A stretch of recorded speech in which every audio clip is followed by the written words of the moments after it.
நீலகிரி மாவட்டம் உதகையில் அரை மணி நேரத்திற்கு மேலாக கனமழை பெய்திருக்கிறது. கூடுதல் விவரங்களை செய்தியாளர் சிவசாமியிடம் கேட்கலாம். சிவசாமி, இந்த மழை பெய்ததுனால ஏதேனும் பாதிப்புகள் ஏற்பட்டிருக்கு அந்த பகுதியில்?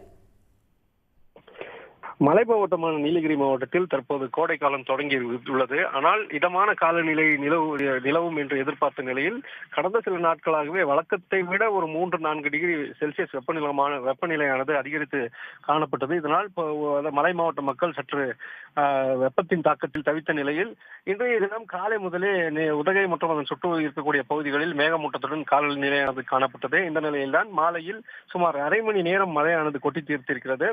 குறிப்பாக தாவரியல் பூங்கா, சேரிங் கிராஸ், ஃபிங்கர் போஸ்ட், ஹில்பங்க், மத்திய பேருந்து நிலையம், ஏடிசி உள்ளிட்ட நகர் முழுவதும் கனத்த மழை கொட்டி தீர்த்தது. இதனால் தாழ்வாக இருக்கக்கூடிய பகுதிகளில் மழை நீரானது தேங்கியதனால் பொதுமக்கள் பாதிக்கப்பட்டனர்.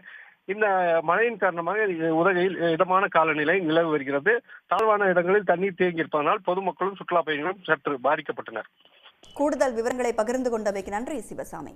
உடனுக்குடன் செய்திகளை தெரிந்து கொள்ள சன் நியூஸ் பெல் ஐகானை கிளிக் பண்ணுங்க.